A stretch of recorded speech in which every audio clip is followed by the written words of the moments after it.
Hello everybody, it is Amy Rich here with you after a little bit of time off. I took some time away from the camera, at least pre-recorded YouTube videos, and I am excited to be back with you sharing an alternate paper pumpkin project for January of 2023. I think you're going to like this one. Even if you're not a Paper Pumpkin subscriber, I always have some tips and fun folds for you that you will enjoy using with other product as well. So let's get started.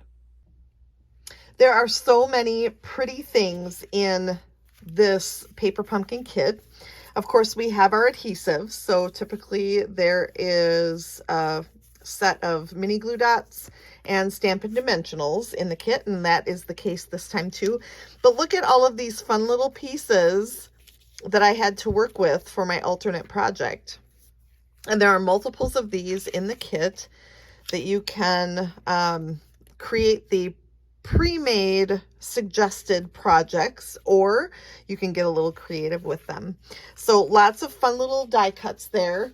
And of course, an adorable envelope. We are going to use one of those today for our alternate. And then here are the card bases for the 3 cards you can make with this kit. And this one has a little keyhole that pops out. We are actually going to use this piece that is otherwise a throwaway. And then a couple other cards here. We're also going to use this card base right here.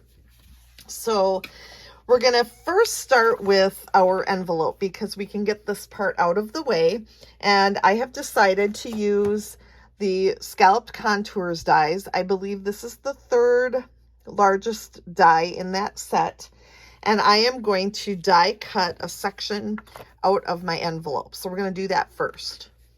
Okay, so I will bring in my Stampin' Cut and Emboss machine,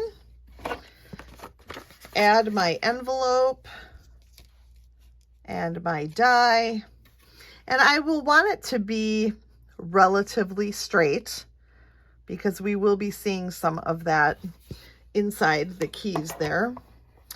And then I'll put my other plate on top and run that through.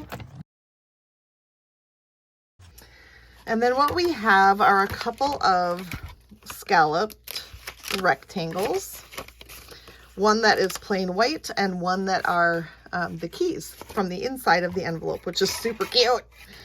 And we are going to use both of those for our card today.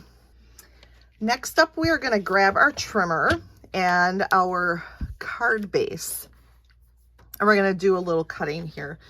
So we're going to start by putting the decorative side into the trimmer here and trim off just a 1/4 inch on that edge. So we've got something like this, and then we'll flip it and cut it at 4 inches, which should just cut this section off here.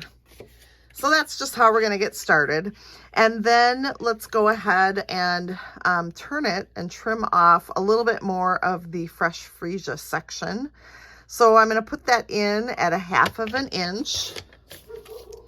And then I'm going to turn that, and I'm going to cut this at 2 1/8 inches. So it's kind of a fussy size, but we're going to do 2 1/8, and then we're going to turn it and we're going to cut it in half at 2 inches. So you're going to end up with 2 rectangles really, which are 2 inches by 2 1/8. Are we following so far? And then we're going to take this piece again and go back to that gold portion and cut at 3/4 inch. All right, so I think we're done with that trimmer for now. We'll see if we have to go back to that in a little bit. I can't remember. Okay, so next up, we're going to grab some fresh freesia cardstock. This piece here measures 8 3/4 by a weird measurement. This measurement, this direction, isn't 4 1/4, but it's 4 3/16. And the reason for that is to leave a little bit of space later. And you'll see what I mean when we get there. And I'll try to remember to point that out to you, why such a weird measurement. And then I scored it at 5.5. So that becomes basically the size of a card. So we're gonna just give that a nice crease. I'm just using my block because it's handy. And then we're going to put a piece of white on the inside. Actually, I said we were going to use this piece. We're actually not. You can though. You can if you want to. Actually, there was a member of my Paper Pumpkin Party group where we make this card together that suggested we put this on the inside, and that would have looked really cute too, but we're just going to go with this because that's what I had planned. And then I'm going to adhere this. This is 4 by 5.25, and that's just going to be adhered to the inside of our card so that we can write on it or stamp our inside sentiment and so forth. And then we cut this 3/4 inch strip from our card base, and we're going to add that just as decoration to the very top of this piece of white. So we'll get that all decorated up really cute. And then moving on, now we're going to bring in another piece of fresh FREESIA cardstock that is cut 8.5 by 2.25. And I scored it at 2 1/8. And that is half of the front of a card. But I scored it at 2 1/8 on one end. And then we're going to turn it into a gatefold by just taking the other end and bringing it right up against that edge before folding it into our gatefold. And the reason we do that is because sometimes if you score 2 1/8 from each edge, it gets off a little bit because the measurements aren't quite right. So doing it this way, we're able to match them up perfectly and then do the second crease. So that's the reason for that. And then we're going to open this up. And you could use liquid glue for this because then you can move it around a little bit. I'm just grabbing my Stampin' Seal because it's here. And then we're going to add this section down here to the bottom edge of that gatefold, so that now we've got this really cool, we've got the gate, and then we've got this portion here. And look, I could have maybe folded that a little bit differently because we've got a gap there, but that's okay. That gap won't be closed very often. So we'll call it fine. And then we're going to take these two pieces that we cut that are 2 by 2 1/8, and those are going to fit really nicely right here on our front gate. So we've used the card base from the kit as our decoration, but of course, if you are making this without the Paper Pumpkin kit, you can certainly use designer series paper or something stamped to decorate that bottom gate. Then we've got our top fold as well. So here's what we're going to do next. We're going to bring in this piece here, and the keyhole we're going to turn into a vase. So this is super fun. This is where we get a little creative with pieces that we've cut out of or punched out of the card base. And then I'm going to take the stamp from our stamp set. We've got just this decorative one right here. And I'm going to ink that up with my fresh FREESIA ink. And this comes from the kit, but you know, whatever you have at home, if you're not using the Paper Pumpkin kit, is awesome. We're going to stamp that right in the middle like that. It's cute. And now we're going to bring our trimmer back in. I knew there was something we needed our trimmer for, but I couldn't remember. We're going to line up this top part of the vase at 2.5 inches. And then we're going to trim the bottom of the vase off to create that little flat edge for it to sit on the table. All right, now we're done with that. And we can adhere this vase to our scallop. And I am choosing to adhere it to the dotted edge at the bottom of our scallop rectangle, and it kind of looks like a frilled tablecloth hanging off the edge of the table, doesn't it? Maybe a little. Got to use your imagination, I guess. And then I'm going to bring in some flowers that I have punched out of our new punch. And I'm going to grab my mini catalog to show you. So I am using the Petal Park Builder Punch. I had to really think about that before I said it, but that punch right there creates some pretty flowers. You can cut the flowers, some of the flowers, out of the designer series paper, and of course the stamp set, but we're just using them plain today, the middle size flower, and then we're going to use the leaf as well. And then while I have this out, I will also show you that we're going to grab some of the pastel adhesive backed sequins from page 9 to use as centers of our flowers. Okay, so now we've got these really pretty flowers in Calypso Coral, Mango Melody, and Basic White.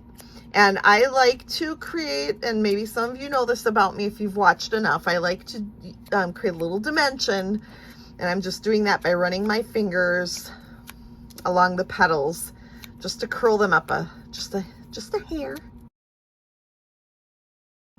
And then we'll do the same thing to the Mango Melody. Now there are a couple of things you could do with the leaves. You can use a stylus to run a line down the leaves so that you can have those fold a little bit and have a little bit extra dimension. So you can take your pick tool with the stylus end. I don't happen to have that end handy right now. Who knows where it is? Or you can take your fingernail and just create a little line down the center. So I guess that's what I'm going to do since my stylus is MIA. I just did a bunch of cleaning in my studio and unearthed a few things. So that was fun because I was missing some things, and some things I didn't know I was missing popped up as well. So that was cool. All right, so we've got all our little pieces ready to go, and then we're going to use mini glue dots, and I'm going to choose to use these because they're a little bit faster, especially for on camera. And we're going to start building our bouquet of flowers. So I'm going to start with my Calypso Coral, and my suggestion is just to put a glue dot in the middle so that you are not hindering being able to tuck stuff in. And that's just a tip for you, that really all you need is one glue dot in the center of your flower. So now when I put the white one in, I'm gonna tuck it just a little under that Calypso Coral flower, and then I can just adhere that down in the center. And then we're gonna go to another white one while we're at it. And that one's gonna get stuck down. We're gonna tuck that just behind a little bit here. We're gonna tip it this direction. There we go.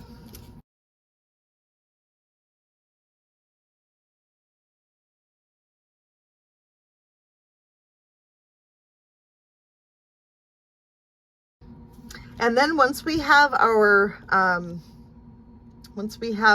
flowers in there, we can take our leaves and we'll do the same thing. This time when I add my leaves, I'm just going to put one glue dot on one end of the leaf, and then I can just kind of tuck that under, and then it'll just pop out there and not have to be adhered down on that end. So it's kind of a nice way to provide some dimension without dimensionals. We're just letting them flow freely a little bit here, which ends up looking really nice.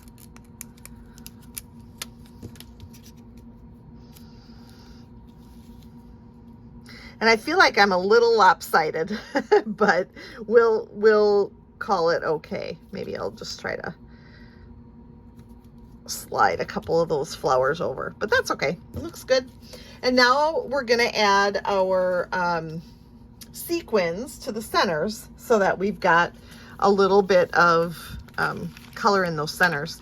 And you can see that they come in 2 different sizes. So we're going to use the larger ones for this. And I'm going to use the kind of the iridescent ones for the white flowers. And you can see that my leaf covers up a little bit of that center. So just get that tucked under there. And then I'll use the gold ones, because those gold ones then will coordinate nicely with our gatefold flap there. So we're going to add gold ones to these other sections. I have missed my take your pick tool. That was missing for a long time, several months. So it's good to have it back. Now, one thing I screwed up, and I did this in class also, is I wanted to tie some of the twine from the kit around my vase. So I'm just gonna cut off a length of that, about a foot long.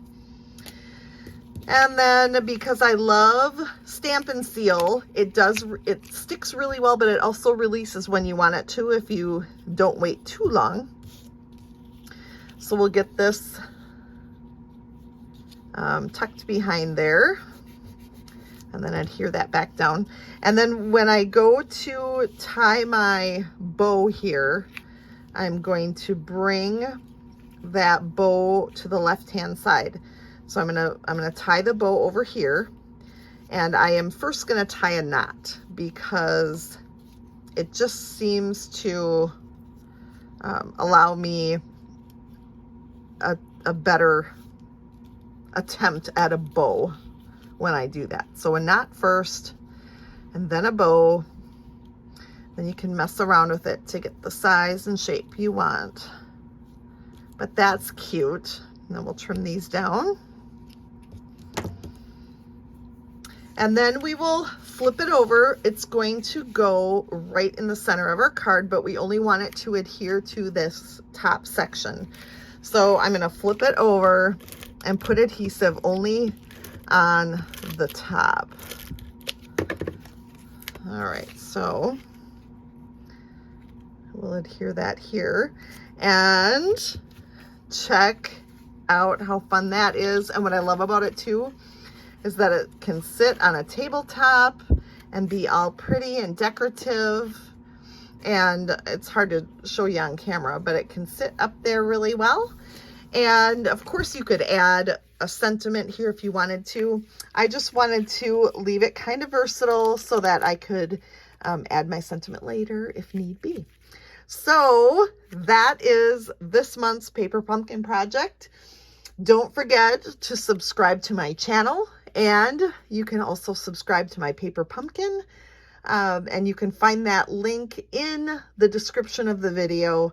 And I look forward to sharing another alternate paper pumpkin project and other fun things with you very soon.